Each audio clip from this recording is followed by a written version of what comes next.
అయితే ఇప్పుడు జరగబోయే పార్లమెంట్ ఎలక్షన్స్ మొత్తంలో మీరు 14+ గెలుస్తామంటున్నారు. అసలు 17లో 16 సీట్లు పక్కన పెడితే హైదరాబాద్ పార్లమెంట్ సీటొచ్చేటప్పటికి అది దశాబ్దాల నుండి కూడా ఎంఐఎం పార్టీయే గెలుస్తూ వస్తుంది. హ్మ్. ఈసారి అసదుద్దీన్ కోటని నేను బద్దలు కొడతాను. అబ్బా! కంపల్సరీ నేనే గెలుస్తాను అని చెప్పి మాధవీలత. మాధవీలత మాధవీలత. ఆ! చెప్తున్నారు. సో, అది ఎంతవరకు పాసిబుల్ అవుతుందంటారు? ఆమెకసలు ఫస్ట్ డిపాజిట్లు తెచ్చుకోమను. ఏం పగలగొడతదంట? ఆయనున్న ఓవైసీ బిల్డింగ్‌లని పగలగొడతదా పోయి? అసలు మోదీకే దమ్ము లేదు ఆయనని టచ్ చేయనికి. అంటే అలా మెయింటైన్ చేస్తున్నారు వాళ్ళ రిలేషన్. ఈమెను తీసుకొనొచ్చి వై క్యాడర్ ఇచ్చి, హ్మ్. ఎందుకమ్మా మీకు సెక్యూరిటీ, వై సెక్యూరిటీ? 4 ముక్కలు నోరుతోని మాట్లాడే వరకు అభివృద్ధి అయిపోయినట్టేనా? అసలు నువ్వేం జెప్పాలే? పొద్దున ఊకుతే అసలు ఎలక్షన్ క్యాంపెయినింగ్ అంటే సనాతన ధర్మం. నేను నా బిడ్డలకి స్కూళ్ళకి పంపియను. నేను లంగా ఓణి గట్టుకున్నా, నోటికి లిప్‌స్టిక్ పెట్టుకున్నా, తాళిబొట్టు బయటికేసుకున్నా, లేదు అనంటే నేను చెప్పొద్దు, నవ్వొద్దు. మహిళని నేను విక్రించే విధంగా గాదు. ఆమె చెప్తూ చేస్తున్నటువంటి లక్షణాలు ఇవన్నీ నేను మహిళగా మాట్లాడొద్దు. కానీ ఆమె చెప్తూ ఇవన్నీ చేస్తుంది. అసహ్యంగా చేస్తుంది. నువ్వు ఒకరిని కించపరిచే విధంగా మాట్లాడుతున్నావు. కాబట్టి నీకు తగ్గట్టు ఆన్సర్ చెప్పకపోతే ఎట్లా? ఇదే విరించి హాస్పిటల్‌లో వందలాది మంది చచ్చిపోయిన డేటా నా దగ్గరుంది. ప్రతిరోజు ఎంతమంది చచ్చిపోయినరో నా దగ్గరుంది. అప్పుడు నీకు సనాతన ధర్మం గుర్తు రాలే, హిందువులు గుర్తు రాలే, ప్రాణాలనేది లెక్క లేకుండా పోయి, లక్షల రూపాయలు దన్నుకొని వచ్చిన పేషెంట్ డబ్బులు చచ్చిపోతే గూడా డబ్బులు కట్టకుండే బాడీ హ్యాండ్ ఓవర్ చేయని మీరు చచ్చి రో చనిపోయినటువంటి వాళ్ళలో 100లో 50% హిందువులు లేరా? చెప్పు. ఆ హిందువులను ఎందుకు రక్షించలే? అదే గోపేడ పెట్టు. అదే గోమూత్రం పెట్టు. ఎందుకు అలోపతి మందులిస్తున్నావు నువ్వు ఆస్పత్రిలో? అది తీసేసేయి. ఆమె చెప్పింది. నేను గూడా పునర్జన్మలో భగత్ సింగ్ అయ్యుంటే నన్ను గూడా ఉరితీసేవాళ్ళు అని చెప్తుందామె. అమ్మ నువ్వు అంత పెద్ద త్యాగశీలివా? 4 నెలల కింద ఏడుంటివమ్మ నువ్వు? అదే ఆమెని నేను పెయిడ్ అనొద్దు. మీరు బట్ ఆమె అతిగా మాట్లాడుతుంది. హ్మ్. ఓవర్ కాన్ఫిడెన్స్‌తో మాట్లాడుతుంది. ఓవర్ యాక్టింగ్ చేస్తుంది. ఆ ఓవర్ యాక్టింగ్‌కి తట్టుకోలేకపోతున్నారు జనాలు. పెయిడ్ మొత్తం. అన్ని మీడియాలలో ఇచ్చుకునే ఇంటర్వ్యూస్ అని మొత్తం పెయిడ్. మేము ఇన్నేళ్ల నుంచి ఇప్పుడు మీరు ఇందాకనే అడిగిండ్రు. మేడం మేము ఎన్ని రోజులు అడిగినా మీకు బిజీ వస్తుందని. మీకేమన్నా మేము డబ్బులిచ్చి ఇంటర్వ్యూలు తీసుకుంటున్నామా? పార్టీలకు సంబంధించి మాట్లాడుతున్నాం. ప్రజలకు సంబంధించి మాట్లాడుతున్నాం. ఆమె పిల్లలు 10థ్ వరకు స్కూలుకి పోరంట. ఒకటేసారి ఈమెకి ఏదో చెప్పింది గదా! ఆమె ఎందులోనో యూనివర్సిటీలో ఏదో పెద్ద హ్మ్. యూనివర్సిటీలో ఆమెకు సీట్ వచ్చింది. ఎట్లా సీట్ ఇచ్చిండు ఫస్ట్ వాళ్ళని అడగాలి. ఇంట్లో కూర్చొని ఎగ్జామ్స్ ఎట్లా పాస్ అయ్యిండ్రు ఈ పిల్లలు? వాళ్ళకి ఎట్లా సర్టిఫికేట్‌లు వచ్చినాయి? ఎట్లా మళ్ళీ మీరు యూనివర్సిటీలో సీట్ ఇచ్చిన వాళ్ళకని నేను అడగాలి. డబ్బులు పెట్టి కొన్నదా ఈమె? లేకపోతే యూనివర్సిటీ ఏమన్నా ఫ్రాడ్ చేసిందా ఈ విషయంలో నేను అడగాలి. అంటే అందరూ కష్టపడి 360 రోజులు స్కూళ్ళకి పోయి చదువుకున్నోళ్ళు సీట్లు రావు. ఈ పిల్లలు ఇంట్లో కూర్చుంటానంటే ఆమె బిడ్డలకి యూనివర్సిటీలో టాప్ యూనివర్సిటీలో సీట్ వస్తదంట. అంత టాప్ ర్యాంక్ వచ్చిందంట. ఎట్లొచ్చింది ఇంట్లో కూర్చోబెట్టి రాపిస్తే? ఇంట్లో కూర్చోబెడితే ఎగ్జామ్స్ ఎట్లిస్తారు? ఎట్లా హాల్ టికెట్ వస్తది మీకు? హ్మ్. ఇవన్నీ అడగాల్సినవి చాలా ఉన్నాయి ఆమెకి. ఆమె పర్సనల్‌గా చెప్తోంది. నేనేమంటున్నా డెవలప్‌మెంట్. మోదీ, మోదీ, మోదీ, మోదీ అని మాట్లాడుతున్నావు గదా! నిన్ను చూసి ఓటెయ్యొద్దా? అసలు నిన్ను చూసి ఓట్లేస్తారా? వెయ్యరంటారా? అదే అంటున్నా. నువ్వు నీ పర్సనల్ గురించి చెప్పుకుంటున్నావు 24 గంటలు. నేనెలా ఉంటి, నా కుటుంబం ఎలా ఉండే, నేను బ్రాహ్మణ కుటుంబంలో పుట్టినా, నేను నా పిల్లలు స్కూళ్ళకెళ్ళలేదు.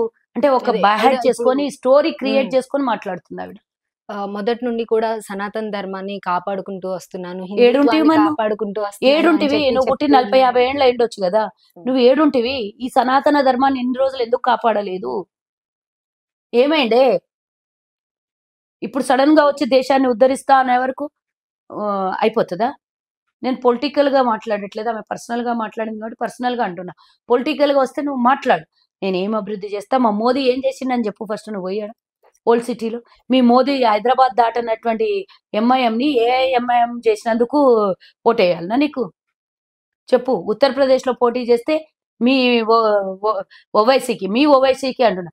మీ ఓవైసీకి సెక్యూరిటీ ఇచ్చినటువంటి జెడ్ సెక్యూరిటీ ఇచ్చినటువంటి మోదీ ఈరోజు ఆయననే ఓడగొడతా అంటున్నావు నువ్వు. జెడ్ సెక్యూరిటీ ఎందుకిచ్చిండు? మరి హిందువులని 15 నిమిషాలు టైమ్ ఇస్తే ఖతం చేస్తా అన్నోనికి మరెందుకు జెడ్ సెక్యూరిటీ ఇచ్చిండు? ఆ రోజు ఆయన కారులో ఉత్తరప్రదేశ్‌లో పోటీ చేసే టైంకి ఈయన ప్రచారానికి పోయినప్పుడు ఆయనకు బుల్లెట్ షూట్ చేస్తానంటే కార్ టైర్ కొట్టుకుంటుంది, ఈయనకు తగలదు. మరి అంత ఎక్స్పర్ట్ కాదా షూట్ చేయడానికి వచ్చినోడు? ఆయనకు జెడ్ క్యాడర్ ఇస్తారు, ఈమెకు ఆయన మీద లొల్లి చేయడానికి ఈమెకు వై క్యాడర్ ఇస్తారు. అంటే ఇదేనా? ప్రభుత్వ ధనాన్ని ఈ విధంగానే వాడేసుకుంటారా మీరు? ప్రజా ధనాన్ని. నీకెందుకమ్మా 10 మంది సెక్యూరిటీ? ఏమి ఇంతకుముందు ఎంపీవా, ఎమ్మెల్యేవా? వచ్చి 4 నెలలు కాలేదు, ప్రజల్లోకి కనబడుతుంది. అది కూడా మీడియా, సోషల్ ఇప్పుడు మీడియా. ఇదంతా కేవలం ఎలక్షన్స్ కోసం చేస్తున్న డ్రామానే ఈమె అంటారా? ఓడిపోయిన తర్వాత ఏడుంటుందో నాకు వచ్చి మళ్ళీ ఇంటర్వ్యూ తీసుకుని ఓకే. కంపల్సరీ ఓడిపోతుందంటారు. కానీ ఆవిడ గెలుస్తుంది. నేను మోదీ గెలుస్తాను అని చెప్పి ఓడగొట్టడానికి చాలా ఆమెకి ఇచ్చిండ కాన్ఫిడెంట్‌గా టికెట్. అంతెందుకమ్మా, ఈయన రాజా సింగే అన్నాడు, హైదరాబాద్ లో పోటీ చేయడానికి ఏ మొగోడు కూడా దొరకలేదా అని అన్నాడు. అఫ్ కోర్స్ ఆయన మాటని నేను ఖండిస్తా. మహిళలు పోటీ చేయొద్దా? చేయాలి తప్పకుండా. ఎస్, ఆడ వరకు నేను ఖండిస్తా. కానీ మిగతా ఈమె మాట్లాడిన విషయాలకు నేనేమి ఆమెను ఎంకరేజ్ చేయను. ఓకే. పిచ్చి పిచ్చి మాటలు మాట్లాడుతుంది అన్ని. రాజకీయంగా మాట్లాడి ఎదుర్కొంటాం, కానీ గివేందమ్మా, నువ్వు ఇంట్లోనే ఉండు, నేను ఓణి కట్టుకో అంటే లంగా ఓణీలు వేసుకున్న వాళ్ళందరూ మంచోళ్ళు కాదా? ఇక దేశంలో ఉన్న వాళ్ళంతా ఆడపిల్లలు. ఇప్పుడు నువ్వు చుడిదార్ వేసుకున్నావు, చుడిదార్ వేసుకోవడం ఒక ట్రెడిషన్ కాదా? అంటే వేసుకోవద్దా? నేను ఇంతవరకు అసలు ఏమన్నది కదమ్మా ఆమె, ట్రెడిషన్ తప్పించి నేను ఏది కూడా వేరే బట్టలు వేసుకోలేదన్నది. ప్యాంట్ షర్ట్ వేసుకున్న బట్టలు మనం చూడలేదా ఆమె ఫోటోలలో? అఫ్ కోర్స్ తన వ్యక్తిగత విషయాలలో నేను మాట్లాడదలుచుకోలేదు, బట్ మీరు అడిగారు కాబట్టి నేను చెప్తున్నా. అట్లా మహిళల్ని కూడా నేను మాత్రమే మహిళని అన్నట్టుగా ఆమె ఎక్స్పోజర్ అయి చెప్పుకుంటున్నందుకు నేను మాట్లాడాల్సి. అయితే నాకేం అవసరం లేదు ఆమె విషయంలో మాట్లాడడం. ఓకే. ఆమెను ఎట్లాగో ఓడగొట్టడానికే మన ప్రధానమంత్రి ఆమె పంపించిండు. ఓకే. ఓడిపోవాలనే ఆవిడని పోనీ నిలబెట్టారంటారు. బీజేపీలో క్యాండిడేట్లు లేరా? హ్మ్. ఆమె ఏమన్నా బీజేపీ క్యాండిడేటా ఇన్ని రోజులు? ఆమె కనీసం సాధారణ సభ్యత్వం కూడా లేదు కదా బీజేపీలో. హ్మ్. గబుక్కుని వచ్చేసి సనాతన ధర్మం, దేశం కోసం, ధర్మం కోసం అదే ఈ మోదీ అని. సనాతన ధర్మం అని చెప్పి ధర్మాన్ని నేను అట్లున్నోళ్ళకే కాపాడతానని టికెట్లు చెప్పి ఇస్తారా? సడన్ గా ఇదంతా చేసేది కేవలం ఎలక్షన్ డ్రామానే మరి అంటారా? లేకపోతే ఇంకేంటి? చూసిండ్రా ఆమె చేతికి ఏమంటారు అవి, రుద్రాక్షలు. హ్మ్. అవును. ఎందుకమ్మా అంతగానం ఎత్తు పోకడలు? మెడలో రుద్రాక్షలు, ఇది ఎందుకు? హిమాలయాలో కూర్చో, జపం చేసుకో, పుణ్యమన్న వస్తుంది. ప్రజల మధ్యలో తిరుగుతూ ఇవన్నీ హై డ్రామాలు ఎందుకు? నేను కించపరచట్లేదు. మొన్నటిదాకా ఒక రకంగా యాక్టింగ్, ఇప్పుడు ఇంకో రకంగా యాక్టింగ్ చేస్తుంది. మీరేమో ఆవిడ అసలు ప్రజాసేవే చేయలేదంటున్నారు. ఆవిడేమో నేను ఎప్పుడు కూడా ప్రజల్లో ఉంటాను. అక్కడున్న ముస్లిం వుమెన్స్ ని కూడా చాలా దగ్గరికి తీసుకుంటాను. నువ్వు వాళ్ళకి ముస్లిం హిందూ అని అవసరమైన ఎందుకు మాట్లాడుతున్నావు? ప్రజలని మాట్లాడంతే ఎనఫ్. అందరికి వస్తే వచ్చేది రక్తమే. అఫ్ కోర్స్ ముస్లిమ్స్లలో చెడ్డోళ్ళు ఉండొచ్చు, హిందువులలో చెడ్డోళ్ళు ఉండొచ్చు, కానీ ఒక వర్గమే తప్పు చేస్తుందని ఎట్లా అనుకుంటావు? తప్పు అందరిలో జరుగుతుంది. దేవుడు నిన్ను మంచోడిని పుట్టిచ్చేసి నా కులంలో చెడ్డోళ్ళని ఎవరిని పుట్టియడా? నా హ్మ్. మతంలో ఎవరిని చెడ్డోడిని పుట్టియడా? ప్రభావం, చుట్టుపక్కల ప్రభావాల వల్ల కొంతమంది చెడ్డోళ్ళు అయిపోతుంటారు, కొంతమంది మంచోళ్ళు అవుతుంటారు. కానీ అన్ని మతాలలో, అన్ని కులాల్లో మంచోళ్ళు ఉంటారు, చెడ్డోళ్ళు ఉంటారు. ఒకళ్ళని పట్టుకొని మరి ఇక్కడనేమో సనాతన ధర్మం అంటది. అదే పార్టీ ఆఫీస్‌లో కూర్చొని మొన్న ఇఫ్తార్ ఎందుకు ఇచ్చింది వాళ్ళకి? ఎందుకు తిడతావు మరి వాళ్ళ కులాన్ని? ఇప్పుడు కులాన్ని తిట్టలేదు నేను. రజాకార్ వ్యవస్థను తిడుతున్నాను అని చెప్పి ఏం ఆవిడ రజాకారులు? ఏడికి పోయినావమ్మా ఇన్నేళ్ళు? రజాకారుల వ్యవస్థ అనంటే వాళ్ళెవరో చేసిన దాన్ని ఈడ నువ్వు హైదరాబాద్ అని ముస్లిమోళ్ళ పేరు ఉండొద్దు, భాగ్యనగర్‌గా మార్చేస్తా, బైన్స్ అని ఇంకొకటి పెడతా, లేకపోతే ఇంకో దాన్ని ఇంకొక పెడతా అని ఎందుకు మాట్లాడుతావు? రజాకారులు అనేటోళ్ళు కొన్ని వర్గం వాళ్ళు తప్పు చేసిండ్రు. ఆ తప్పునే నిందించు. కానీ నువ్వు ఆ మతాన్నే నిందిస్తే ఎట్లా? నేను వాళ్ళ దాంట్లో అందరు మంచోళ్ళు ఉన్నారా అని చెప్పను. చాలా మంది ఉండొచ్చు, చాలా మంది చెడ్డోళ్ళు ఉండొచ్చు, చాలా మంది మంచోళ్ళు ఉండొచ్చు. నువ్వు ఒక మానవ జాతిని ఎందుకు నిందిస్తావు? మరి ఇన్నేళ్ళయింది, 10 ఏండ్లయింది. ఒక్కసారి చార్మినార్ దగ్గర పోయి ఒక పబ్లిక్ మీటింగ్ పెట్టలేదు. మేము మొన్న పెట్టినాం కదా, మేము పెద్ద ర్యాలీనే తీసినాం కదా. మీరొక మాట గూడా అన్నారు. ఈ విరించి హాస్పిటల్‌ని ఒకవేళ ఎలక్షన్‌లో గెలిస్తే విరించి హాస్పిటల్‌ని సనాతన ధర్మం కాబట్టి మన సంప్రదాయానికి తగ్గట్టుగా మళ్ళీ హాస్పిటల్ అరేంజ్ చేస్తారా అని చెప్పి. హోమియోపతి చేస్తారంటారా? చేసుకోమను, హోమియోపతి కానీ ఇదంతా? చేసుకోమను. గెలిస్తేనా? గెలవకపోతే చేయదా? గెలవకపోతే బోరీ బిస్తర్ సర్దుకొని వెళ్ళిపోతుందా? విరించి హాస్పిటల్ చరిత్ర తీయండి, ఏం జరిగిందో తీయండి. 6 నెలలు లైసెన్స్ ఎందుకు క్యాన్సిల్ అయింది?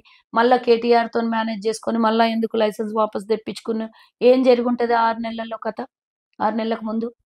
కరోనా టైంలో మానవ జాతి అనే వాళ్ళు భయపడితో చచ్చి బతికినటువంటి రోజుల్లో లక్షల లక్షల కోట్ల రూపాయలు వసూలు చేసిన మీరు ధర్మాన్ని ఎట్టా కాపాడతారమ్మా? Free service చేయనుంటివి. మాకెప్పుడు లాభాలు రాలేదు మాకు విరించిలో అన్నావు. మరెందుకు డబ్బులు వసూలు చేసిండ్రు? మేము వేరే కాడ సంపాదించి విరించిలో పెడతాం మేము అన్నది. మరప్పుడు ఎందుకు లక్షలు తీసుకున్నాం? ఫ్రీ ఎందుకు వాళ్ళకు సర్విస్ చేయలేకపోయినాం? మాకు తెలిసిన వాళ్ళు ఇద్దరు చచ్చిపోయిండ్రు కదా అందులో. నోరు మూపిచ్చేసిండ్రు ఒకళ్ళది. కేటీఆర్‌కి చెప్పేసి. భయపెట్టిచ్చేసి. వాళ్ళని అరెస్ట్ చేసిండ్రు ఫ్యామిలీ అందరిని. తప్పు చేసింది మీరు. ఒక కుటుంబంలో అన్యాయంగా చనిపోయి వాళ్ళ కిడ్నీలు ఫెయిల్యూర్‌లయి హార్ట్ స్ట్రోక్ వచ్చేసి హాస్పిటల్‌లో జాయిన్ అయినాక చచ్చిపోతే ఉల్టా వాళ్ళ ఇంటి మందిని అరెస్ట్ చేసిండ్రు. ఇదా సనాతన ధర్మం ఇది చెప్తుందా? తప్పు మీరు చేసి తప్పు జరిగిన కుటుంబాన్ని అరెస్ట్ చేయడం అది మీ సనాతన ధర్మంలో చెప్తుందా? చెప్పండి. రామాయణంలో చెప్పిందా? మహాభారతంలో చెప్పిందా? ఖురాన్‌లో చెప్పిందా? బైబిల్‌లో చెప్పిందా? ఎక్కడ చెప్పింది చెప్పండి? తప్పు ఎవరి వల్లనన్నా జరుగుతది. కానీ అన్యాయం అయిపోయిన కుటుంబాన్ని అరెస్ట్ చేస్తారా మీరు? వాళ్ళకి భయభ్రాంతులకు గురి చేసి సైలెంట్ చేసేసిండ్రు ఆళ్ళని. ఇది కేటీఆర్‌తో కలిసి చేయలేదా? అప్పుడు ధర్మం మర్చిపోయినరా? అప్పుడు సనాతన ధర్మం గుర్తు రాలేదా? ఎక్కడుంది? మా ఇంటి పక్కనే గదా! హ్మ్. విరించి హాస్పిటల్. అవును. ఎవరినన్నా కళ్ళు గప్పండి. మేము పక్కలనే ఉన్నాం మాకన్నీ తెలుసు. సో, ఇలాంటి మాటలు నువ్వు రాజకీయంగా పోటీ చెయ్యి. కానీ నేను చేసినయన్నీ కరెక్టు. మిగతా వాళ్ళన్నీ తప్పు అంటే ఎవడు ఒప్పుకోడు. 2 రోజుల హై డ్రామా కోసం గాదు. రాజకీయంగా ఇన్‌స్టెంట్‌గా గూడా టికెట్‌లొస్తాయి. ప్రజల్లో ఉన్న ఏదో డబ్బుండో ఇప్పుడు ఆమె దగ్గర పైసలు లేకపోతే బీజేపీ టికెట్ ఇస్తుండేనా? సనాతన ధర్మం అని గుళ్ళల్లో చాలా మందుంటారు. నేను జూపిస్తా 10 మందిని జూపిస్తా. నిజంగా హిందుత్వాన్ని పోషించే వాళ్ళు, హిందుత్వ భావం ఉన్నోళ్ళు, నిజమైన హిందువులు అంటే హిందూ ధర్మాన్ని కాపాడేవాళ్ళు. వాళ్ళ దగ్గర ఏ డబ్బు ఉండదు. టికెట్ ఇయ్యమను మోదీకి. గుళ్ళల్లో పూజారులకు టికెట్ ఇయ్యమను. ఎందుకు ఇయ్యలేదు? ఈమెకెందుకు ఇచ్చిండు? బాగా డబ్బున్నాయనే కదా! డబ్బు లేకుండా ఏంటే మాధవీలతకి టికెట్ వద్దునా? రూపాయి పెట్టకుండా ఇప్పుడు ఓటు తెచ్చుకోమని చూద్దాం. ఆన్ రికార్డ్ చూపియమను. ఇవన్నీ చెప్పడానికి చాలా బావుంటాయి. వినడానికి చాలా బావుంటాయి. ఆచరణలో బావుండవు. So okay. దట్ మాధవీలత లాంటి వాళ్ళు కొత్తగా వచ్చినటువంటి సోషల్ మీడియాలో మనుషులంతే. ఓకే. ఇచ్చిన ఇంటర్‌వ్యూస్ అన్ని పెయిడ్ ఇంటర్‌వ్యూసే అంటారా? 100% ఓకే. లేకపోతే ఏం అవసరం అంది మీడియా ముందర పోయి మాట్లాడడం. ప్రజల దగ్గర పోయి పని చేస్తదావిడ. నాలాంటి స్పోక్స్ పర్సన్ అంటే రోజు పొద్దున్న లేస్తే మీడియా ముందు మాట్లాడాలి. నేను మాట్లాడతా. నువ్వు టికెట్ తెచ్చుకునేదానివి పోయి ప్రజలలో చేసుకో. అక్కడక్కడ వాయిస్‌లుండి సమస్యలుంటే అక్కడి నుంచి నువ్వు లైవ్‌లు పెట్టు, వీడియోలు తీసి పెట్టు. అక్కడ జరిగిన సమస్యల మీద మాట్లాడు. నీ పర్సనల్ ఇంటర్వ్యూస్ ఎందుకు? అన్ని ఇంటర్వ్యూస్ ఎందుకు నీ పర్సనల్?